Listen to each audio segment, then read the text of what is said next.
comedian, Dave Boyle, and I'm quitting alcohol. So it's Halloween, and Halloween has fucked up my whole entire routine. And then I had a gig tonight. I've also bitten the side of my fucking tongue, so I can barely talk properly. It's swollen, and I can't fucking really close my mouth properly over there. So, fucking trick-or-treating. Who cares? I did a gig tonight, and I was watching beforehand.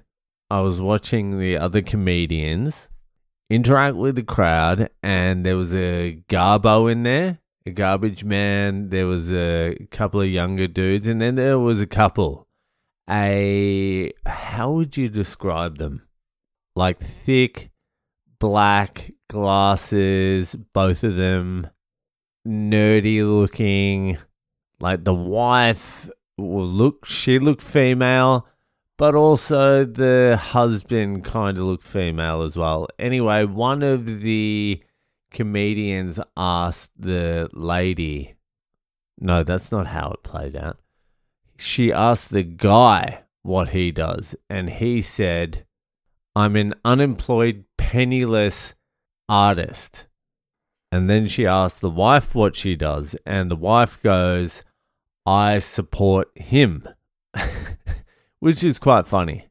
And anyway, I get on stage. It's been a minute since I got on stage. I think it's been like a week and a half, 2 weeks maybe.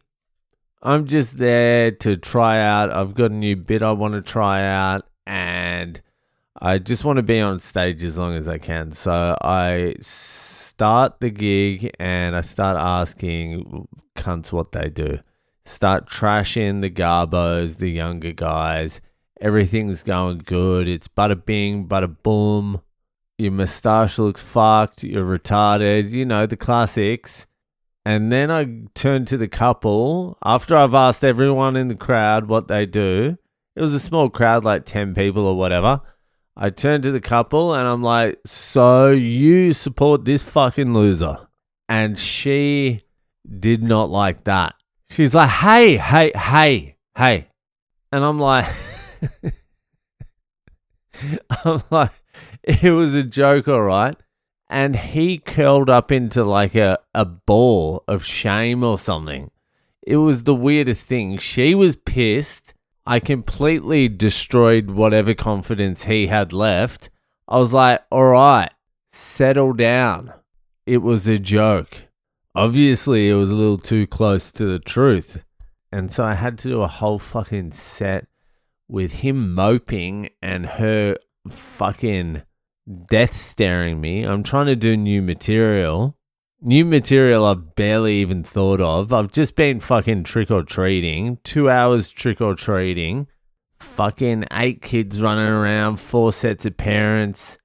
I had just come from work, straight from work, to jiu-jitsu, pick up my son, straight to Halloween, and then I get out to the gig trying to fucking do my craft, and I call someone a fucking loser, and they take offense to it. It's unheard of. I couldn't believe how much he moped though, but he was like he had no testosterone at all, and I don't think he ever had any. There was no sign that he had ever had any testosterone. It wasn't even bad. It was just like, yeah, this fucking loser. He's an artist. Then I'm like, what art are you doing? And they didn't even want to talk to me. I'm like, come on.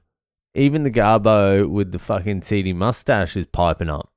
So anyway, I did the gig and whatever. I've got another new bit. I actually bailed on the second half of it. I knew the punchline just wasn't strong enough to get anything because the punchline wasn't, in my consideration, it wasn't as strong as the lead-up jokes to the major punchline. And the lead-up jokes weren't getting a hell of a lot. So I was like, fuck this, let's change course. bail on the new bit, go back to some old stuff. But the problem was, I haven't even thought about stand up for about a week, and I was pretty sloppy. So I was sloppy. I shat on someone in the crowd. But overall, because I had the fucking garbo and all that, it was fine. I went all right. That crew enjoyed it, even though I was sloppy. So yeah, you're always a little bit sloppy when you're fucking doing new material. Anyway, fucking another Halloween over, another gig over, another day of work over. Let's fucking end it there. I can barely speak. I'm really having trouble with this fucking ulcer on the side of my tongue. Let's end it there. That'll do for tonight, and I'll see you the fuck later.